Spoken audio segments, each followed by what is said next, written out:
Morning everyone, it's Jack, Ollie's TV. It's the morning after the Friday night, after the trip down to Bristol, and it was a score of Bristol City 0, Leeds 1.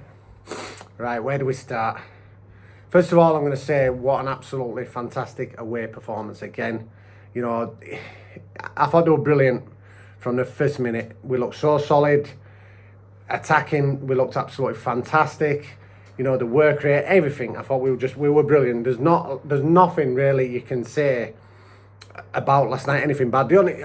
I have to have a criticism, you know me, but the only criticism is we should have had more. But we didn't. But we got the 3 points and it pushed us into second place. Just for today maybe, but I think mentally that's a massive thing because it's first time now this year. After, I think, a lot of fans from other clubs, and I think the media were sort of trying to write us off.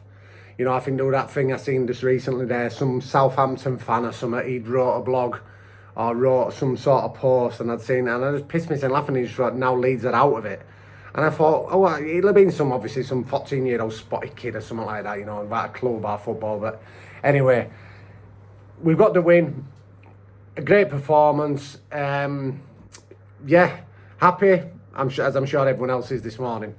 So yeah, let's get into the game itself. I'm gonna start. First of all, I think we need to start with the man of the moment, Willy Gnonto. Now, Willy, obviously, he's still. We go back to Willy's the things that happened with Willy, and I'll admit I would have one of the first ones that I was shouting. They said, "Get the fuck out the club." Get him out of the club. He don't want to play. He refused to play. Get him out of the club. No one's bigger than Leeds United. We're not having it. So, obviously, you know, he's still here. And I just want to talk a little bit about the sort of Willy Gnonto situation, because my sort of attitude towards him has changed a bit. Do you know what I mean? It would all sort of, everything's emotion at first when you hear these things and you hear about players refusing to play for your club. You know, and you think it's the worst thing that you can hear as a fan. That someone refuses, you know, we would give his right arm, his right leg to be able to put that shirt on and run out at Ellen Road, anything like that. We'd just give anything for that. But we're not lucky enough, apart from obviously a few that have done, that are Leeds fans. But the majority of us have never been lucky enough or good enough, anything, what you say. Now I'm going to just like sort of play a bit of devil's advocate here.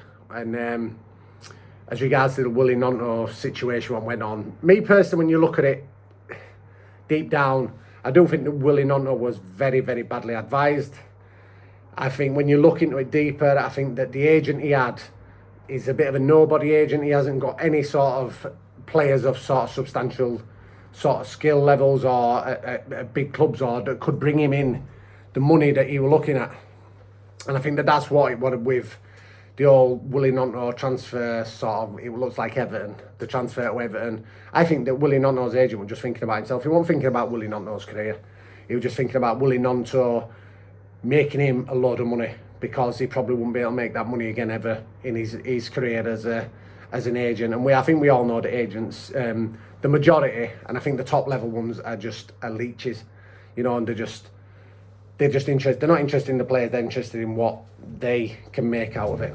So, yeah, that, you know, that's how I'm going to just look at it. You know, it's took a while. But I think last night his performance and him getting that goal. I mean, you could see the relief. You could see the celebration. He needed that. Willy Gnonto needed that goal. Willy Gnonto needed that kind of performance, because I thought he put in an absolute shift. His work rate, his working back, his tackling, everything were top notch, and that's what we want to see. You know, people might disagree with me and say, no, he refused, I can't think of it. I'm not looking like that. I look at it that if Willy Gnonto's head's right, we've got a player that's going to help us massively, and that's the top and bottom of it. You've got to sort of let bygones be bygones. If you kept grudges all your life, you'd be an awful sad person and you'd be an awful miserable person. You can't. You've got to look at the whole situation and the whole thing. You know, I'm looking at it, it's like I said with, you you know, Willy's agent, where's Willy's family? Should Willy have, you know, Willy's family maybe intervened a bit? And I don't know, you know, as I said, I don't know Willy Gnonto's situation. I mean, I'm not going to compare, it's like Jude Bellingham. You look at Jude Bellingham. I mean, there were all them rumours there years back when obviously in Birmingham, Man United were interested in him, and he said no. His family advised him it wasn't the right move for him, and he went to Borussia Dortmund, and now look at him. You know, you've got to say that he could actually be up there for Ballon d'Or, for World Player of the Year, because he's actually unbelievable. And actually, you know, this is just, I'm going to go a bit off topic here, but I don't know if you've seen it the other night. Real Madrid were playing Getafe, and the fella from Man United, I think we all know about and what he did. And I think if you look, there's actually videos of it. And Jude Bellingham tackles him and just calls him a rapist. And and I'm talking about Mason Greenwood here. And I just laughed, and I said, just give him the Ballon d'Or now. You've just said what everyone else, you know, has said. You know, absolutely fantastic.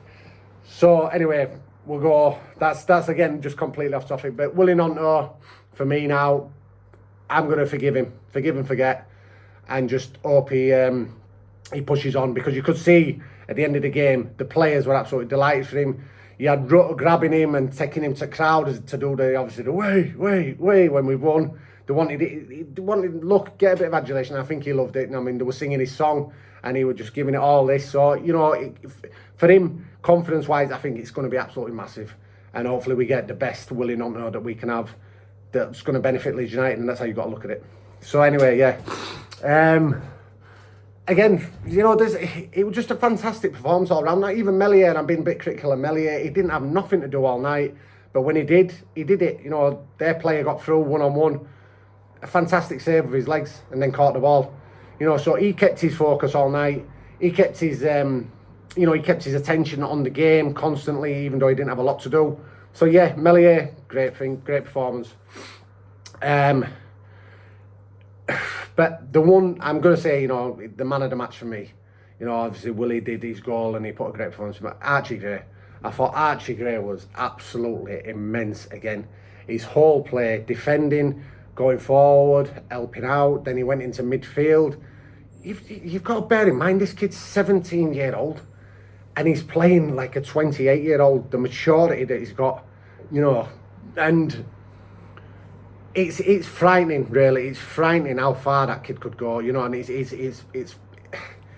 yeah, it's fantastic for us, but it's not in a way, because the vultures are going to be around him, guaranteed. In the summer, whether we go up or not, the vultures are going to be absolutely circling to try and sign that lad, because, you know, I'm not a professional football coach, but I've got two eyes like everyone else has, and you can see that kid he's just different levels for the age he's at, the maturity he shows, everything, you know.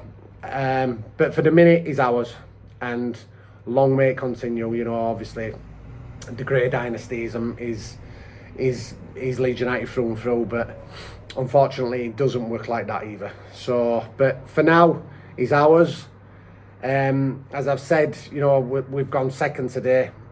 We've gone second last night, and we'll see how things go today. Obviously, Ipswich, Southampton, see how they go. Could go back to fourth, obviously, if they both win. But it's there, and we're just ticking over, and we're ticking over. As I said, a couple of stats there. We've just seen, I mean, the one there, there were a stat, and this Daniel Farke, again, breaking records for us. The first time this year that we'd actually won 3-0. The first 3 games of the year, we won them 3-0. That never happened before in Leeds United's history. So, and obviously that included the cup game at Peterborough.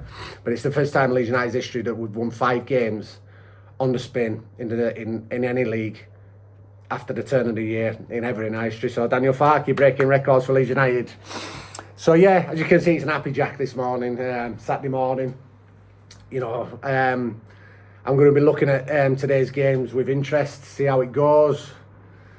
You know, it's getting exciting. You know, it's the nitty gritty. As I said, I think you're looking. You know, the championship this year, especially the 4 teams. You know, Leicester. I think Leicester are just too far ahead. So I think the second place is going to be between Southampton and Ipswich. I mean, we all keep saying, I've said it myself, we all keep thinking that Ipswich are going to have a drop off and they're going to have a bit of a fail, but they're not. They keep plugging away and they keep going, and I think it's going to go to wire. Obviously, I know we've got Southampton last game of the season. Can you imagine that? Winner takes all, last game of the season. It'd be something to not look forward to, because I'd rather not. But if it did come to that, it'd be an exciting day for both sets of fans, for both clubs, and one would be crying at the end, I suppose.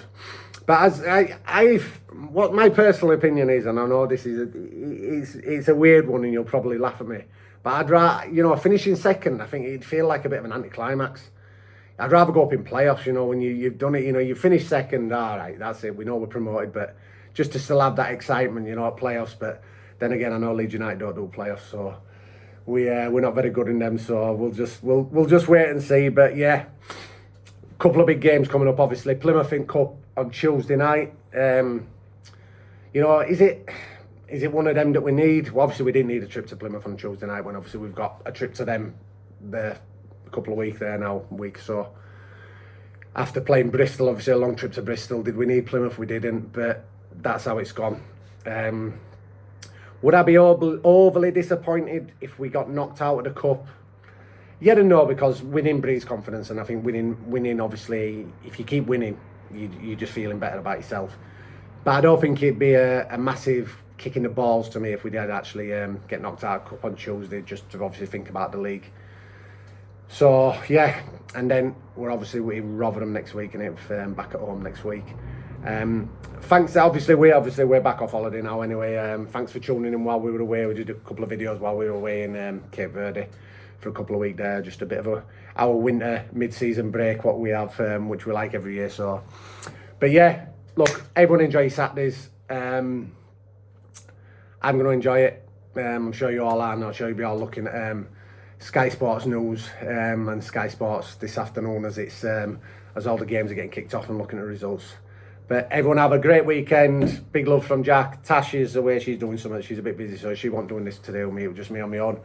But yeah, big love to everyone. Have a great weekend, and we'll I don't know if we'll be doing a video Tuesday or someone would, but check out Oscar. Oscar's done a video. I think it's a brilliant one, so just check out Oscar's video as well.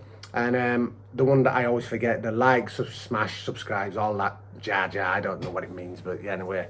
But yeah, big love to everyone. Come on, Leeds. Leeds.